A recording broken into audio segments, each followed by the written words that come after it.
കഴിഞ്ഞ എപ്പിസോഡിൽ നമ്മൾ ആരാണ് ഭാഗ്യവാൻ, ആരാണ് ഭാഗ്യവതി എന്നുള്ള വിഷയമാണ് പ്രതിപാദിച്ചത്. അവസരങ്ങൾ ലഭിക്കുന്നവനാണ് ഭാഗ്യവാൻ, അത് ഉപയോഗപ്പെടുത്തുന്നവനാണ് വിജയി എന്ന് തുടങ്ങി വിശുദ്ധ ബൈബിളിൽ ഭാഗ്യവാന്മാരെക്കുറിച്ചുള്ള പ്രതിപാദനങ്ങൾ നമ്മൾ ചിലതെല്ലാം കണ്ടു. മത്തായിയുടെ സുവിശേഷം 5-ാമത്തെ അധ്യായത്തിൽ 8 സുവിശേഷ ഭാഗ്യങ്ങളെക്കുറിച്ച് പറഞ്ഞിട്ടുള്ളത് ആണ് നമ്മൾ തുടങ്ങിയത്. പിന്നെ സങ്കീർത്തനം 1-ാമത്തെ സങ്കീർത്തനത്തിൽ 1 മുതൽ 3 വരെയുള്ള തിരുവചനങ്ങൾ, ഭാഗ്യവാൻ ആരാണെന്ന് അവിടെ പറഞ്ഞിട്ടുണ്ട്. 3-ാമത്തേത് 32-ാം സങ്കീർത്തനത്തിൽ 1-2 വരികൾ, 128-ാമത്തെ സങ്കീർത്തനത്തിൽ 1-ാമത്തെ വരി, 5 പ്രഭാഷകൻ്റെ പുസ്തകത്തിൽ 26-ാം അധ്യായത്തിൽ 1-ാമത്തെ തിരുവചനം, 6 ലൂക്കായുടെ സുവിശേഷം 1-ാം അധ്യായം 45-ാമത്തെ തിരുവചനം. ഇത്രയും ഭാഗങ്ങളാണ് കഴിഞ്ഞ ദിവസം നമ്മൾ ചർച്ച ചെയ്തത്.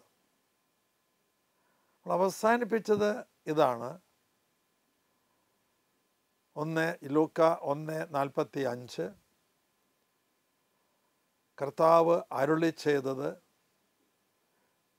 നിറവേറുമെന്ന് വിശ്വസിച്ചവൾ ഭാഗ്യവതി. എലിസബത്ത് മറിയത്തിനോട് പറയുന്ന വാചകമാണ്. 2 കാര്യങ്ങളാണ് അവിടെ. 1 വിശ്വസിച്ചു എന്നുള്ളത്, 2 ദൈവവചനമാണ് വിശ്വസിച്ചത് എന്നുള്ളത്. ദൈവവചനം വിശ്വസിക്കുകയും അതനുസരിച്ച് പ്രവർത്തിക്കുകയും ചെയ്യുന്ന എല്ലാവരും ഭാഗ്യവാന്മാരാണ്. അവരുടെയൊക്കെ ജീവിതത്തിൽ അത്ഭുതങ്ങളുണ്ടാകും എന്ന കാര്യമാണ് ഇന്ന് ഞാൻ നിങ്ങളോട് പ്രതിപാദിക്കാനായിട്ട് ഉദ്ദേശിക്കുന്നത്.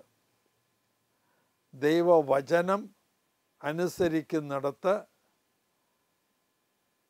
പ്രഘോഷിക്കുന്നിടത്ത് അത്ഭുതങ്ങളുണ്ടാകുമെന്ന്. ഇതിന് ഞാൻ അടിസ്ഥാനമായി സ്വീകരിക്കുന്നത് ഒരു തിരുവചന ഭാഗമാണ്. അത് ലൂക്കായുടെ സുവിശേഷം 5-ാം അധ്യായം 1 മുതൽ 11 വരെയുള്ള തിരുവചനങ്ങളാണ്. നിങ്ങൾ എടുത്ത് വായിച്ച് നോക്കിയാൽ മതി. 2-3 സെക്കൻഡാണ് അത് വായിക്കാൻ വേണ്ടി വരുള്ളൂ. 11 വാചകം വായിക്കാൻ 3 അല്ലെങ്കിൽ 4 സെക്കൻഡ് മാത്രമേ വേണ്ടി വരുള്ളൂ. ഒന്ന് വായിച്ചു നോക്കുക. അത് തുടങ്ങുന്നത് ഇങ്ങനെയാണ്: ദൈവവചനം ശ്രവിക്കാൻ അവൻ്റെ ചുറ്റും ജനങ്ങൾ തിങ്ങിക്കൂടി.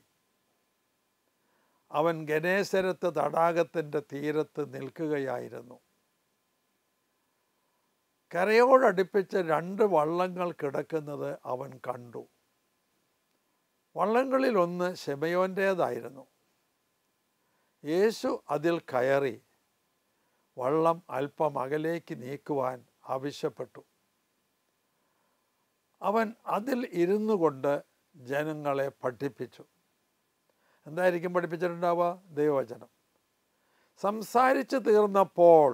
ദൈവവചനം സംസാരിച്ച് തീർന്നപ്പോൾ അവൻ ശിമയോനോട് പറഞ്ഞു, ആഴത്തിലേക്ക് നീക്കി വലയെറിയുക. ശിമയോൻ പറഞ്ഞു, രാത്രി മുഴുവൻ ഞങ്ങൾ വല വീശിയിട്ടും ഞങ്ങൾക്കൊന്നും കിട്ടിയില്ല. എങ്കിലും നീ പറയുന്നത് അനുസരിച്ച് ഞാൻ വലയിറക്കാം. വലയിറക്കിയപ്പോൾ അവർക്ക് ധാരാളം മത്സ്യം കിട്ടി. അവൻ അകലെയായിരുന്ന കൂട്ടുകാരെ വിളിച്ച് ആംഗ്യം കാട്ടി വിളിച്ചു. 2 വഞ്ചികളും നിറയത്തക്ക വിധത്തിൽ മത്സ്യം ശേഖരിച്ചു. ഇത് കണ്ടപ്പോൾ ശിമയോൻ പത്രോസ് യേശുവിൻ്റെ കാൽക്കൽ വീണ് ഇങ്ങനെ പറഞ്ഞു, ഗുരു, നീ എന്നിൽ നിന്ന് അകന്നു പോകണമേ, കാരണം ഞാൻ പാപിയാണ്. യേശു പറഞ്ഞു, ഭയപ്പെടേണ്ട, നീ ഇന്നു മുതൽ മനുഷ്യരെ പിടിക്കുന്നവനാക്കും. വലയും വഞ്ചിയും മത്സ്യവും ഉപേക്ഷിച്ച് അവർ യേശുവിനെ അനുഗമിച്ചു. ഞാൻ ആ തിരുവചന ഭാഗമൊന്ന് അതിൻ്റെ അർത്ഥം മാത്രം നിങ്ങളുടെ മുന്നിൽ പറയുകയായിരുന്നു. ആദ്യ ഭാഗം അങ്ങനെ തന്നെയാണ്. അവസാനമായപ്പോൾ ആ വാക്കുകൾ കൃത്യമതായില്ല, ആശയം അവിടെ ഉണ്ട്. നിങ്ങൾ വായിച്ചു നോക്കുക, ദിവസവും നിങ്ങളത് വായിക്കുക എന്ന് ഞാൻ പറയും. നിങ്ങളുടെ ജീവിതത്തിൽ അത്ഭുതം ഉണ്ടാവും. ഈ തിരുവചനം പ്രത്യേക അത്ഭുതം ചെയ്യും. ദിവസവും ഒരു തിരുവചനം പഠിക്കുകയും അതനുസരിച്ച് ജീവിതം ക്രമപ്പെടുത്തുകയും ചെയ്യുന്നുവെങ്കിൽ നിങ്ങളുടെ ജീവിതത്തിൽ അത്ഭുതങ്ങൾ ഉണ്ടാകും. അത്ഭുതങ്ങളേ ഉണ്ടാകുകയുള്ളൂ. നിങ്ങൾ തന്നെ ഒരു അത്ഭുതമായി മാറും. ഇതാണ് എനിക്ക് നിങ്ങളോട് പറയാനുള്ളത്. ഇവിടെ നടക്കുന്ന അത്ഭുതങ്ങൾ ഏതൊക്കെയാണ്? 5 അത്ഭുതങ്ങൾ ഇവിടെ നടക്കുന്നുണ്ട്. ഒന്നാമത്തെ അത്ഭുതം അനുസരണം എന്ന് പറയുന്നതാണ്. ശിമയോൻ യേശുവിനെ അനുസരിച്ചു എന്നുള്ളതാണ്. ശിമയോന് യേശുവിനെ അറിയില്ല, മുമ്പ് കണ്ടിട്ടുണ്ടാവാൻ വഴിയില്ല. യേശു തൻ്റെ ശിഷ്യന്മാരെ കണ്ടെത്താനായിട്ട്, തൻ്റെ ദൗത്യം നിർവഹിക്കാൻ യോജിച്ച ശിഷ്യന്മാരെ കണ്ടെത്താൻ ഇങ്ങനെ ചുറ്റി നടന്ന് ആളുകളെ ഒബ്സർവ് ചെയ്തുകൊണ്ടിരിക്കുകയാണ്. ആരെയാണ് യേശു തിരഞ്ഞെടുത്തത്? അതെനിക്ക് വാസ്തവത്തിൽ ഒരു എപ്പിസോഡായിട്ട് പറയണമെന്നുണ്ട്. ആരെയൊക്കെയാണ് യേശു അന്ന് തിരഞ്ഞെടുത്തത്, ഇന്നും തിരഞ്ഞെടുക്കുന്നത് എന്ന് നിങ്ങളുടെ മുന്നിൽ അവതരിപ്പിക്കണമെന്ന് എൻ്റെ ഒരു ആഗ്രഹമുണ്ട്. യേശു വെള്ളത്തിൽ വലയെറിഞ്ഞുകൊണ്ടിരിക്കുന്ന ആ ശിമയോനെ കണ്ടിട്ടുണ്ടാവും. രാത്രി നോക്കുമ്പോൾ രാത്രി മുഴുവൻ അധ്വാനിക്കുന്നവനെ കണ്ടു കാണും. അപ്പോൾ മനസ്സിലാക്കി ഇവൻ ഒരുത്തനാണ്, യോജിച്ച ഒരുത്തനാണ് എന്ന്. അതുകൊണ്ടാണ് അവൻ്റെ അടുത്ത് വന്ന് ഈ ഇതൊക്കെ വചനം പറയാനായിട്ട് ശ്രമിച്ചത് എന്നുകൂടി എനിക്ക് സംശയമുണ്ട്. അങ്ങനെ അനുസരിച്ചു എന്നുള്ളത് വലിയൊരു അത്ഭുതമാണ്. നമുക്ക് ഏറ്റവും പ്രയാസമുള്ള കാര്യമാണ് അനുസരിക്കുക എന്നുള്ളത്. മാലാഖമാരുടെ കുറ്റം എന്തായിരുന്നു? അനുസരണക്കേട്. ആദത്തിൻ്റെ അവയുടെയും കുറ്റം എന്തായിരുന്നു? അനുസരണക്കേട്. നമ്മുടെ വീട്ടിലൊക്കെ നമ്മൾ കാണുന്നതാണ്. ഞാൻ പറയും, അനുസരണം കേടുണ്ടാകുന്നത് ദൈവവചനത്തിൻ്റെ പ്രവർത്തനം അവിടെ ഇല്ലാത്തത് കൊണ്ടാണ്. ഒരു ഭവനത്തിലെ മക്കൾ അനുസരിക്കുന്നില്ലെങ്കിൽ, ജീവിത പങ്കാളി അനുസരിക്കുന്നില്ലെങ്കിൽ, സ്ഥാപനത്തിലെ വിദ്യാർത്ഥികൾ അനുസരിക്കുന്നില്ലെങ്കിൽ, മറ്റ് സഹപ്രവർത്തകർ അനുസരിക്കുന്നില്ലെങ്കിൽ, അതിൻ്റെയൊക്കെ പുറകിൽ absence of word of God, ദൈവവചനത്തിൻ്റെ പ്രവർത്തന രാഹിത്യമാണ്. ഞാൻ എൻ്റെ സ്ഥാപനത്തിൽ ഇങ്ങനെ ചെയ്യാറുണ്ട്. ദിവസവും ഒരു ദൈവവചനം മൈക്കിലൂടെ പറയും, എല്ലാവരോടും എഴുതിയെടുക്കാൻ പറയും. ഒരു ദൈവവചനം. ഇവിടെയൊക്കെ ഭവനങ്ങളിൽ ഒരു ദൈവവചനം എഴുതി പ്രദർശിപ്പിക്കണമെന്നും കൂടി ഞാൻ പറയും. നല്ല അനുസരണമുള്ള മക്കൾ, നല്ല അനുസരണമുള്ള ജീവിത പങ്കാളി, നല്ല അനുസരണമുള്ള മാതാപിതാക്കൾ ഒക്കെ, വയസ്സായ മാതാപിതാക്കളൊക്കെ നല്ല അനുസരണമുള്ളവരായി മാറും. ഒന്ന് പരീക്ഷിച്ച് നോക്കുക. ഒന്നാമത്തെ അത്ഭുതമാണ് അനുസരണം എന്ന് പറയുന്നത്. അനുസരണത്തിൽ എനിക്ക് 1-2 കാര്യങ്ങൾ കൂട്ടിച്ചേർക്കാനുണ്ട്. നിങ്ങളുടെ മാതാപിതാക്കൾ നിങ്ങളോടൊരു കാര്യം അനുസരിക്കാൻ പറയുകയാണ്. നിങ്ങളത് നോക്കുമ്പോൾ ഒക്കെ ലോജിക്കലാണ്. ഇത് അനുസരിച്ചാൽ എല്ലാ കാര്യങ്ങളും ഭംഗിയായി നടക്കും, ശരിയാണ് എന്ന് മനസ്സിലാക്കി ഞാൻ അനുസരിച്ചാൽ അതിൻ്റെ ഫലം ഉണ്ടാകും. അത് ഫിക്സഡ് ആയിട്ടുള്ള ഒരു അത്ഭുതത്തിൻ്റെ ലെവലിലേക്ക് വളരില്ല. ഒരു അത്ഭുതത്തിൻ്റെ ലെവലിലേക്ക് അത് വളരില്ല. സാധാരണ ഒരു ഫലം മാത്രമാണ് ഉണ്ടാവുക. എന്നാൽ എൻ്റെ അപ്പൻ എന്നോട് പറയുന്ന അതിൻ്റെ ലോജിക്ക് എനിക്ക് മനസ്സിലാവുന്നില്ല. അതിൻ്റെ റീസണിങ് എനിക്ക് മനസ്സിലാവുന്നില്ല. ഇതെങ്ങനെയാണ് ഇത് സംഭവിക്കുക എന്നൊക്കെ എനിക്ക് സംശയം. പക്ഷേ എൻ്റെ അപ്പൻ എന്നോട് പറഞ്ഞതുകൊണ്ട് ഞാൻ അത് അനുസരിക്കുന്നു. എൻ്റെ ദൈവം എന്നോട് പറഞ്ഞതുകൊണ്ട് ഞാൻ അത് അനുസരിക്കുന്നു. എങ്കിൽ തീർച്ചയായിട്ടും അതൊരു അത്ഭുതകരമായ ബലമുളവാക്കുന്ന ഒന്നായി മാറും ആ അനുസരണം എന്നാണ് എനിക്ക് നിങ്ങളോട് പറയാനുള്ളത്. നിങ്ങൾ ഒന്ന് ചിന്തിച്ച് നോക്കിയാൽ, ഞാൻ ബൈബിളിൽ നിന്ന് ഒരു ഉദാഹരണം എടുക്കട്ടെ, ഒന്നോ രണ്ടോ ഉദാഹരണങ്ങൾ എടുക്കട്ടെ. ഒന്ന് മറിയത്തിൻ്റെ ഉദാഹരണമാണ്. നിത്യകന്യകയായി ജീവിക്കാൻ തീരുമാനിച്ച അവൾ ഗർഭിണിയാകുമെന്നും അങ്ങനെ മകനെ പ്രസവിക്കുമെന്നുമൊക്കെ ദൈവം അരുളി ചെയ്തപ്പോൾ അത് വിശ്വസിച്ചു അവൾ. അതവൾ അനുസരിച്ചു. ഇതാ കർത്താവിൻ്റെ ദാസി എന്ന് അവൾ ഏറ്റുപറഞ്ഞു. മറിയത്തിന് മനസ്സിലായിരുന്നു ഇത് സാധാരണ നിലയിൽ സാധ്യമല്ല. കാരണം ഞാൻ പുരുഷനെ അറിഞ്ഞിട്ടില്ലല്ലോ എന്നല്ല അവൾ പറയുന്നത്, ഞാൻ അറിയുന്നില്ലല്ലോ എന്നാണ്. അറിയുക എന്ന് പറഞ്ഞാൽ ലൈംഗികമായി ബന്ധപ്പെടുക എന്നാണ് അർത്ഥം. ബിബ്ലിക്കൽ മീനിങ് അതാണ്. പഴയ ഇംഗ്ലീഷ് ബൈബിളിൽ ഇങ്ങനെയാണ്: Adam knew Eve and Cain was born. ആദം ഈവിനെ അറിഞ്ഞു, ഹവ്വയെ അറിഞ്ഞു, കായൻ ജനിച്ചു എന്നാണ്. അപ്പോൾ ലൈംഗികമായ ബന്ധം അവിടെ ഉണ്ടായി. അത് തയ്യാറല്ലാത്ത ഒരു വ്യക്തിയാണ്, എന്നിട്ടും അത് നടക്കും എന്ന് അവൾ വിശ്വസിച്ചു, അനുസരിച്ചു. ഇതാ കർത്താവിൻ്റെ ദാസി എന്ന് തൻ്റെ അനുസരണം ഏറ്റു പറഞ്ഞു. അപ്പോൾ അവിടെ അത്ഭുതമുണ്ടായി. രണ്ടാമത് ഒരു ഉദാഹരണം അബ്രാഹത്തിൻ്റെ കാര്യമാണ്.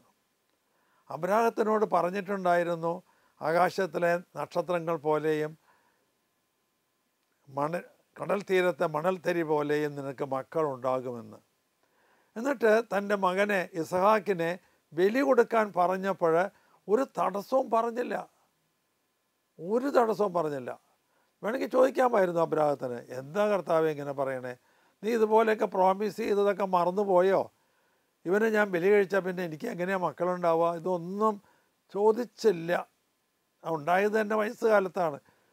അപ്പോൾ ഇതൊന്നും ചോദിക്കില്ല, മറു ചോദ്യം ചോദിക്കാതെ അനുസരിച്ചു എന്നുള്ളതാണ്. അവിടെയാണ് അത്ഭുതം ഉണ്ടാകുന്നത്. ഇത് പറയുമ്പോൾ എല്ലാവരും പുച്ഛിച്ച് തള്ളും. പക്ഷേ എനിക്ക് പറയാനുള്ളത്, ഇത് അനുഭവിച്ചറിയൂ. ഈ അനുസരണത്തിൻ്റെ അത്ഭുതങ്ങൾ അനുഭവിച്ചറിയൂ എന്നാണ്. എൻ്റെ ജീവിതത്തിൽ ഒരു അത്ഭുതം ഉണ്ടായത് പറയാനായിട്ട് ഞാൻ ആഗ്രഹിക്കുന്നു. 1963 ഞാൻ എയർഫോഴ്സിൽ ഒരു ഇൻ്റർവ്യൂവിന് പോയി. അധ്യാപകനായി ജോലി തുടങ്ങിയിട്ടേ ഉള്ളൂ. അങ്ങനെ മൈസൂർ 5 ദിവസത്തെ നീണ്ട ഇൻ്റർവ്യൂ, ഒരു ദിവസത്തെ ബാംഗ്ലൂർ മെഡിക്കൽ ചെക്കപ്പ്, ഇതെല്ലാം കഴിഞ്ഞ് എനിക്ക് സെലക്ഷൻ കിട്ടി. ഞാൻ അവിടെ നിന്ന് ടെലഗ്രാം ചെയ്തു. എൻ്റെ അപ്പന് ഇംഗ്ലീഷ് വായിക്കാനൊന്നും അറിയില്ല. അപ്പോൾ ടെലഗ്രാം വന്നു എന്ന് പറഞ്ഞപ്പോൾ, അന്നൊക്കെ 63 കാര്യമാണ്, നാട്ടിൻപുറമാണ്, ആൾക്കാരൊക്കെ കൂട്ടി ടെലഗ്രാം. ചെക്കൻ മൈസൂർക്ക് പോയിട്ടുണ്ട്, ടെലഗ്രാം വന്നു എന്ന് പറഞ്ഞപ്പോൾ എല്ലാവരും ഓടിക്കൂടി. അതിൽ അല്പം ഇംഗ്ലീഷ് വായിക്കാൻ അറിയാവുന്ന ഒരാളുണ്ടായിരുന്നു. അയാൾ വായിച്ച അർത്ഥം പറഞ്ഞു കൊടുത്തു. അനിയന്മാരൊക്കെ പഠിക്കാനായിട്ട് ഹോസ്റ്റലുകളിൽ നിൽക്കുകയാണ്. അപ്പോൾ അവിടെ ആരുമില്ല. ഇവർ പറഞ്ഞു കൊടുത്തു, ഇങ്ങനെയാണ് എയർഫോഴ്സിൽ സെലക്ഷൻ കിട്ടിയിട്ടുണ്ട്, പൈലറ്റ് ഓഫീസറായിട്ട് സെലക്ഷൻ കിട്ടിയിട്ടുണ്ട്. പൈലറ്റ് ഓഫീസർ എന്ന് പറഞ്ഞാൽ ഒന്നാമത്തെ ഓഫീസർ റാങ്കിൽ ഫസ്റ്റ് എന്നർത്ഥം. പൈലറ്റ് എന്ന് പറഞ്ഞാൽ ഒരു മന്ത്രി വരുന്നതിന് മുമ്പ് വരുന്ന വാഹനമാണ് പൈലറ്റ് വാഹനം എന്ന് പറയുന്നത്. അപ്പോൾ ആദ്യത്തെ ഓഫീസ്, അതാണ് ഓഫീസർ സ്ഥാനം, അതാണ് പൈലറ്റ് ഓഫീസർ. പക്ഷേ ഇവർ പൈലറ്റ് ഓഫീസർ പറഞ്ഞാൽ വിമാനം ഓടിക്കുന്ന ഓഫീസറാണ്. അപ്പോൾ ഒരു അപ്പനോട് പറഞ്ഞു, ഇങ്ങനെ വിമാനത്തിൽ പോകുമ്പോൾ വെടിവെച്ചിടും, ചെക്കനെ അയക്കണ്ട കേട്ടോ എന്നൊക്കെ പറഞ്ഞിട്ട് ഞാൻ തിരിച്ചു വരും. സന്തോഷത്തോടു കൂടി തിരിച്ചു വരുമ്പോൾ വീട്ടിലും ഭയങ്കര മ്ലാനതയാണ്. അപ്പം പറഞ്ഞ് പോകാൻ പറ്റില്ല. ഏതാനും ദിവസം കഴിഞ്ഞപ്പോൾ അപ്പോയിൻമെൻറ്റ് ഓർഡർ വന്നു. അപ്പൻ 20,000 രൂപയ്ക്ക് ചെക്ക് ബോണ്ട് എഴുതണം. ബോണ്ട് ഞാൻ നിർത്തിപ്പോന്ന 2 കൊല്ലത്തെ ട്രെയിനിങ്ങിൻ്റെ ഇടയിൽ നിർത്തിപ്പോന്നു കഴിഞ്ഞാൽ അപ്പൻ 20,000 രൂപ കൊടുത്തോളാമെന്ന് പറഞ്ഞ് ഒരു ബോണ്ട് എഴുതണം. അപ്പം പറഞ്ഞു, ഞാനത് എഴുതില്ല, ഞാൻ ഒപ്പിടില്ല, നീ പോകാൻ പറ്റില്ല. ഞാൻ ഏതാനും ദിവസം കരഞ്ഞു. പിന്നീട് അപ്പൻ പറഞ്ഞതനുസരിച്ച് 80 രൂപ ശമ്പളത്തിന് സെൻറ് തോമസ് കോളേജിൽ ജോലിയിൽ വീണ്ടും ചേർന്നു. അവിടെ സ്റ്റൈപ്പൻഡ് തന്നെ 460 രൂപ കിട്ടും. ഞാൻ വേറെ ഒന്നും നോക്കിയില്ല. എനിക്ക് പോകാൻ നിവൃത്തിയില്ലാഞ്ഞിട്ടല്ല, നിർബന്ധിക്കാൻ പല വിധത്തിൽ ചെയ്യാൻ. ഞാൻ അപ്പം പറഞ്ഞത് എന്തോ അത് അനുസരിച്ചു. അതുകൊണ്ട് മാത്രമാണ് ഇന്ന് ഈ നിലയിൽ ഞാൻ എത്തിയത് എന്ന് എനിക്ക് തോന്നുകയാണ്. അപ്പോൾ അനുസരണം, പ്രത്യേകിച്ച് മാതാപിതാക്കൾ പറയുന്നത് അനുസരിക്കുക എന്നുള്ളത് അത്ഭുതങ്ങളുടെ ഒരു ഉറവിടം തന്നെ സൃഷ്ടിക്കും എന്നാണ് ഞാൻ പറയുക. എൻ്റെ ജീവിതാനുഭവം നിങ്ങളോട് ഞാൻ പങ്കുവയ്ക്കുകയാണ്. ഇനി രണ്ടാമത്തെ അത്ഭുതം, അവിടെ സമൃദ്ധിയാണ്. ധാരാളം മത്സ്യം കിട്ടിയെന്നുള്ളതാണ്. ദൈവവചനം അനുസരിക്കുന്നിടത്തൊക്കെ സമൃദ്ധി ഉണ്ടാവും. അത് സമ്പത്തിൻ്റെ സമൃദ്ധി മാത്രമല്ല. ഞാൻ പറയാൻ പോകുന്ന എല്ലാ അത്ഭുതങ്ങളും എനിക്ക് എൻ്റെ ജീവിതത്തിൽ സാക്ഷ്യപ്പെടുത്താൻ പറ്റും. എങ്കിലും ഞാൻ വേറൊന്നും പറയുന്നില്ല. ഈ അനുസരണത്തെക്കുറിച്ച് മാത്രമാണ് എൻ്റെ ജീവിതമായി സാക്ഷ്യപ്പെടുത്തുന്നുള്ളൂ. അപ്പോൾ സമൃദ്ധി, സമ്പത്തിൻ്റെ സമൃദ്ധി ഉണ്ടാവും, സമാധാനത്തിൻ്റെ, അറിവിൻ്റെ, വിദ്യാർത്ഥികളുടെ ഇടയിലൊക്കെ അറിവിൻ്റെ സമൃദ്ധി, ജ്ഞാനത്തിൻ്റെ സമൃദ്ധി, ഓർമ്മശക്തിയുടെ സമൃദ്ധി, ബുദ്ധിശക്തിയുടെ, ഗ്രഹണശക്തിയുടെ, രചനാശക്തിയുടെ ഒക്കെ സമൃദ്ധി ഉണ്ടാവും. ഒരു വിദ്യാർത്ഥിക്ക് വേണ്ട എല്ലാ ഫാക്കൽറ്റീസും അവിടെ സമൃദ്ധമായിട്ട് വർദ്ധിക്കും. പരിശുദ്ധാത്മാവിൻ്റെ 9 ഫലങ്ങളുണ്ടല്ലോ, അതെല്ലാം അവിടെ സമൃദ്ധമായി വിളയും. ആ ഫലങ്ങളെല്ലാം വിളയും സമൃദ്ധമായിട്ട്. സ്നേഹം, സമാധാനം, ആനന്ദം, ക്ഷമ, ദയ, നന്മ, സൗമ്യത, വിശ്വസ്തത, ആത്മസംയമനം, ഇതൊക്കെ സമൃദ്ധമായിട്ട് നിങ്ങളുടെ ജീവിതത്തിൽ, നിങ്ങളുടെ കുടുംബത്തിൽ വിളയുന്നത് നിങ്ങൾക്ക് കാണാൻ കഴിയും. എപ്പോൾ ദൈവവചനം നിങ്ങളുടെ കുടുംബത്തിൽ പ്രഘോഷിക്കപ്പെടുമ്പോൾ. പ്രഘോഷിക്കുക എന്നുള്ള വാക്ക് പ്രസംഗത്തിൽ നിന്ന് അല്പം വ്യത്യസ്തമാണ്. പ്രസംഗമെന്ന് പറയുന്നത് അത് ത്രോട്ടിൽ നിന്ന് വരുന്നതാണ്. പ്രഘോഷണമെന്ന് പറയുന്നത് അത് ഹാർട്ടിൽ നിന്ന് വരുന്നതാണ്. പ്രഘോഷണമെന്ന് പറയുന്നത് പ്രസംഗത്തിൻ്റെ കൂടെ അതനുസരിച്ചുള്ള ജീവിതവും കൂടി വരുമ്പോഴാണ്. പ്രസംഗിക്കുകയും അതനുസരിച്ച് ജീവിക്കുകയും ചെയ്യുമ്പോൾ സമൃദ്ധി, എല്ലാ വിധത്തിലുള്ള സമൃദ്ധിയും നിങ്ങളെ പൊതിയും. മൂന്നാമത്തെ അത്ഭുതം അവിടെ അവർ പങ്കുവെച്ചു എന്നുള്ളതാണ്. ഷെയറിംഗ് ആണ് മൂന്നാമത്തെ അത്ഭുതം. സാധാരണ നിലയിൽ ഈ ശമയോൻ ചെയ്യേണ്ടത് എന്താണ്? എത്ര കിലോ മത്സ്യം മാർക്കറ്റിൽ ആവശ്യമുണ്ടെന്ന് നോക്കി അത്രയും പിടിച്ചെടുക്കുക. അത് മാർക്കറ്റിലെ ഏറ്റവും ഡിമാൻഡുള്ള മത്സ്യം നോക്കി അതിൽ നിന്ന് എടുക്കാം അവന്. ബാക്കിയുള്ളത് കടലിലേക്ക് തന്നെ ഇടുക. അത് അവിടെ കിടന്ന് പെറ്റ് പെരുകട്ടെ. ഇവിടെ കൊണ്ടുവന്ന് വെച്ചിട്ട് കാര്യമില്ലല്ലോ. അന്ന് കോൾഡ് സ്റ്റോറേജ് ഒന്നുമില്ല. കോൾഡ് സ്റ്റോറേജ് ഇല്ലാത്തത് കൊണ്ട് എടുത്തു വയ്ക്കാനൊന്നും പറ്റില്ല. ഐസും കാണില്ല. ഐസൊന്നും അന്ന് ഉണ്ടാക്കി തുടങ്ങിയിട്ടുണ്ടാവില്ല എന്ന് ഞാൻ വിചാരിക്കുന്നു. അപ്പോൾ അവനത് അങ്ങനെ ചെയ്യുന്നതിന് പകരം അകലെ ഉണ്ടായിരുന്ന കൂട്ടുകാരെ ആംഗ്യം കാട്ടി വിളിച്ചു. അവർ വന്ന് 2 കൂട്ടരും ഷെയർ ചെയ്തു. ഷെയർ ചെയ്യുക എന്ന് പറയുന്നത് വലിയൊരു അത്ഭുതമാണ്. സമ്പത്ത് ഷെയർ ചെയ്യൽ മാത്രമല്ല, അതും വലിയ അത്ഭുതമാണ്. നമ്മുടെ ആവശ്യത്തിന് എടുത്തു വെച്ചിട്ടുള്ളത്, പ്രത്യേകിച്ച് ഒരാൾക്ക് നമ്മുടെ ആവശ്യത്തിനാണ് എടുത്തു വച്ചിരിക്കുന്നത്, മറ്റാളുടെ അത്യാവശ്യത്തിന് നമ്മൾ ഷെയർ ചെയ്യാനായിട്ടുള്ള മനോഭാവം പോലുമില്ലാത്ത ഒരവസ്ഥയിലേക്ക് മനുഷ്യരാശി നീങ്ങിക്കൊണ്ടിരിക്കുകയാണ്. അതുകൊണ്ടാണ് സമ്പന്നതയുടെ കൊടുമുടിയിൽ ജീവിക്കുന്ന ഒരു കുടുംബത്തിൻ്റെ തൊട്ടപ്പുറത്ത് 5ഉം 6ഉം കുടുംബാംഗങ്ങൾ ഒരുമിച്ച് ആത്മഹത്യ ചെയ്യുന്ന സംഭവങ്ങളൊക്കെ നമ്മൾ വായിക്കുന്നത്. ഷെയറിങ് അതൊരു വലിയ അത്ഭുതമാണ്.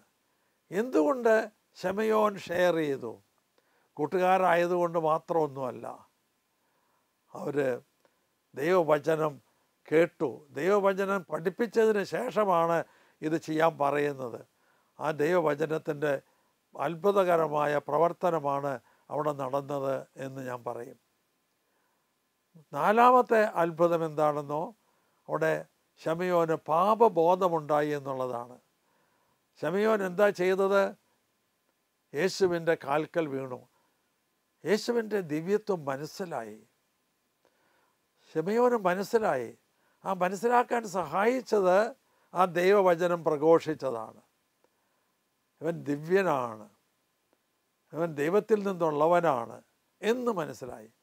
ഞാനോ പാപിയാണ്. അതാണ് ശമയോൻ പറഞ്ഞത്, ഞാൻ പാപിയാണ്, നീ എൻ്റെ കൂടെ നിൽക്കാൻ യോഗ്യനല്ല, അതുകൊണ്ട് നീ പുറത്തു പോ, നീ കുറച്ചുകൂടി അകന്നു പോ എന്ന് പറഞ്ഞ അത് പാപബോധത്തിൻ്റെ ലക്ഷണമാണ്. ആ പാപബോധമില്ലായ്മയാണ് ഇന്നത്തെ ഏറ്റവും വലിയ അപകടങ്ങളിൽ ഒന്ന്. പാപത്തേക്കാൾ ഭയാനകമാണ് പാപബോധമില്ലായ്മ. ഇന്ന് എന്ത് ചെയ്താലും അത് പാപം അല്ല എന്നൊരു ചിന്തയാണ്. ഇതൊക്കെ ഓക്കെ എന്ന്, ഇത് അങ്ങനെ അയാൾ ചെയ്യുന്നുണ്ട്, ഇന്നയാൾ ചെയ്യുന്നുണ്ട്, ആ സിനിമയിലത് കണ്ടു, അങ്ങനെയൊക്കെ നമ്മൾ ഓരോ കാരണങ്ങൾ കണ്ടുപിടിച്ച് പാപം ചെയ്യാനായിട്ട് ഒരു മടിയുമില്ലാതെ, പണ്ടൊക്കെ പാപം ചെയ്യുന്നതിന് ഒരു മറ വേണമായിരുന്നു, ഇന്ന് അതുപോലുമില്ലാതെ ചെയ്യുന്ന ഒരവസ്ഥയിലേക്ക് വന്നിരിക്കുകയാണ്.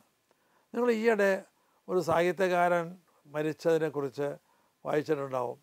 ശ്രീ പുന്നത്തിൽ കുഞ്ഞബ്ദുള്ള. ഏതാനും ദിവസങ്ങളെ ആയിട്ടുള്ളൂ അദ്ദേഹം മരിച്ചിട്ട്. ചെറുകഥാകാരനാണ്. അദ്ദേഹത്തിൻ്റെ ഒരു ചെറുകഥയുണ്ട്, അഭിനവ പ്രവാചകൻ എന്നാണ് ആ ചെറുകഥയുടെ പേര്. 2000 വർഷം മുമ്പ് പാപത്തിൽ പിടിക്കപ്പെട്ട ഒരു സ്ത്രീയെ പ്രവാചകൻ്റെ അടുത്ത് കൊണ്ടുവന്നു. ചോദിച്ചു, ഞങ്ങളുടെ നിയമം അനുസരിച്ച് കല്ലെറിയണോ അതോ വിട്ടുകളയണോ? എന്തു പറഞ്ഞാലും അപകടമാണ് എന്ന് പ്രവാചകൻ മനസ്സിലാക്കി. പ്രവാചകനെ കൊടുക്കാൻ വേണ്ടി ചെയ്തതാണ്. അതുകൊണ്ട് പ്രവാചകൻ ഇങ്ങനെ പറഞ്ഞു, നിങ്ങളിൽ പാപമില്ലാത്തവൻ ആദ്യത്തെ കല്ലെറിയട്ടെ എന്ന് പറഞ്ഞ് കിഴപ്പോട്ട് നോക്കി നിലത്ത് എഴുതിക്കൊണ്ടിരുന്നു. അല്പം കഴിഞ്ഞ് തല ഉയർത്തി നോക്കിയപ്പോൾ ആരെയും കണ്ടില്ല. എല്ലാവരും കല്ല് താഴെയിട്ട് പോയി കഴിഞ്ഞിരുന്നു. അവർക്കൊക്കെ പാപബോധമുണ്ടായിരുന്നു. എന്നാൽ 2000 വർഷങ്ങൾക്ക് ശേഷം അഭിനവ പ്രവാചകൻ്റെ അടുത്ത് പാപത്തിൽ പിടിക്കപ്പെട്ട ഒരു സ്ത്രീയെ ഇതുപോലെ കൊണ്ടുവന്നു. നേരത്തെ പറഞ്ഞ ചോദ്യം തന്നെ ചോദിച്ചു. പ്രവാചകൻ പഴയ കാര്യം ആലോചിച്ചിട്ട് പറഞ്ഞു, നിങ്ങളിൽ പാപമില്ലാത്തവൻ ആദ്യത്തെ കല്ലെറിയട്ടെ എന്ന്. കിഴപ്പോട്ട് നോക്കാൻ കഴിയുന്നതിന് മുമ്പ് 4 ഭാഗത്തു നിന്നും ചീറിപ്പാഞ്ഞു വന്ന കല്ലുകളെ ആ സ്ത്രീയെ ഇടിച്ചു വീഴ്ത്തി എന്ന് പറഞ്ഞുകൊണ്ട് കഥ അവസാനിപ്പിക്കുകയാണ്. പാപമില്ലാത്തതല്ല കാരണം പാപബോധമില്ലായ്മയാണ് എന്ന് ഈ കഥ നമ്മളെ പഠിപ്പിക്കുകയാണ്. ഇന്നത്തെ സ്ഥിതി പാപബോധമില്ലാത്തത് പാപത്തേക്കാൾ ഭയാനകമാണ്. ദൈവവചനം നമ്മളിലേക്ക് കടന്നു വരുമ്പോൾ പാപബോധം നമുക്കുണ്ടാകും. നമ്മൾ പാപത്തിൽ നിന്ന് അകന്നു പോകാൻ ശ്രമിക്കും. പാപം നമ്മൾ കമ്മിറ്റ് ചെയ്തിട്ടുണ്ടെങ്കിൽ 32-ാമത്തെ സങ്കീർത്തനത്തിൽ പറഞ്ഞതുപോലെ, ഞാൻ കഴിഞ്ഞ എപ്പിസോഡിൽ പറഞ്ഞതുപോലെ നമ്മൾ പാപം ഏറ്റുപറഞ്ഞ് കുമ്പസാരിക്കുകയോ ഒക്കെ ചെയ്യും. 5-ാമത്തെ അത്ഭുതം എന്താണെന്നോ, സാധാരണ നിലയിൽ ഇത്രയും മത്സ്യം കിട്ടിക്കഴിഞ്ഞാൽ എന്താണ് ചെയ്യേണ്ടത്? ശമയോൻ ചെയ്യേണ്ടത് ആ മത്സ്യം യേശുവിന് വേണമെങ്കിൽ നന്ദി പറയാം, വേണമെങ്കിൽ ഒരു അപ്രീസിയേഷൻ ആയിട്ട് പറയാം, നീ വിചാരിച്ച മാതിരി ഒന്നും അല്ല കേട്ടോ, നീ മിടുക്കനാണ്, എല്ലാ ദിവസവും വന്നോളോ എന്നൊരു ക്ഷണവും കൊടുക്കാം. അതിന് നന്ദി പറഞ്ഞ് കിട്ടിയ മത്സ്യവും കൊണ്ട് മാർക്കറ്റിലേക്ക് പോകാം. പക്ഷേ ശമയോൻ ചെയ്തത് അതല്ല. കിട്ടിയ മത്സ്യം ഉപേക്ഷിച്ചു, പിന്നെ അത് പിടിക്കാനുള്ള വല ഉപേക്ഷിച്ചു, വഞ്ചി ഉപേക്ഷിച്ചു, എന്നിട്ടോ യേശുവിനെ അനുഗമിച്ചു എന്നുള്ളതാണ്. യേശു ആരാണെന്ന് മനസ്സിലാക്കുകയും യേശുവിൻ്റെ മൂല്യം മനസ്സിലാക്കുകയും ആ മൂല്യബോധം അദ്ദേഹത്തിലേക്ക് കടന്നു വന്നപ്പോൾ ആ മൂല്യത്തിനെ അനുഗമിക്കുകയും ചെയ്തു. യഥാർത്ഥമായ മൂല്യബോധം നമ്മളിൽ ഉണ്ടാകുന്നത് എപ്പോഴാണ്? ദൈവവചനം കടന്നു വരുമ്പോഴാണ്. നമ്മുടെ മക്കൾക്ക് മൂല്യബോധമില്ല, നമ്മുടെ ജീവിത പങ്കാളിക്ക് മൂല്യബോധമില്ല, നമ്മുടെ ജോലിക്കാർക്ക് മൂല്യബോധമില്ല എങ്കിൽ നിങ്ങൾ വേറെ ഒന്നും സംശയിക്കേണ്ട. അവിടെ ദൈവവചനം കൊടുക്കുക. ദൈവവചനം അവിടെ വർക്ക് ചെയ്യുന്നുണ്ടെങ്കിൽ, പ്രവർത്തിക്കുന്നുണ്ടെങ്കിൽ തീർച്ചയായിട്ടും അവർക്കൊക്കെ ശരിയായ മൂല്യബോധം ഉണ്ടാകും. ആ മൂല്യബോധത്തിനനുസരിച്ച് അവർ പ്രവർത്തിക്കുകയും ചെയ്യും. ഒരു കാര്യവും കൂടി പറഞ്ഞ് ഇത് അവസാനിപ്പിക്കുകയാണ്. ഒരു മത്സ്യമെങ്കിലും കിട്ടിയാൽ അദ്ദേഹം എന്ത് ചെയ്യുമായിരുന്നു? നേരത്തെ തന്നെ വീട്ടിൽ പോയതിന്, നേരം വെളുക്കാൻ വരെ നിന്നേനില്ല. ഒരു മത്സ്യമെങ്കിലും കിട്ടിയാൽ അപ്പോൾ എന്ത് സംഭവിക്കും? യേശുവിനെ മുട്ടാനുള്ള ആ അവസരം അദ്ദേഹത്തിന് നഷ്ടപ്പെടുമായിരുന്നു. അപ്പോൾ ഓർക്കുക, ജീവിതത്തിലുണ്ടാകുന്ന പ്രതിസന്ധികൾ അത് അങ്ങനെ തന്നെ തള്ളിക്കളയാനുള്ളത് അല്ല, അത് ഉപയോഗപ്പെടുത്താനുള്ളതാണ്. അത് ഉപയോഗപ്പെടുത്തിയത് കൊണ്ടാണല്ലോ യേശുവിനെ കണ്ടുമുട്ടാനുള്ള അവസരം ഒരുങ്ങിക്കിട്ടിയത്. ദൈവം നമ്മളെയെല്ലാം സമൃദ്ധമായി അനുഗ്രഹിക്കട്ടെ എന്ന് പ്രാർത്ഥിച്ചുകൊണ്ട് ഈ എപ്പിസോഡ് ഇവിടെ അവസാനിപ്പിക്കുന്നു.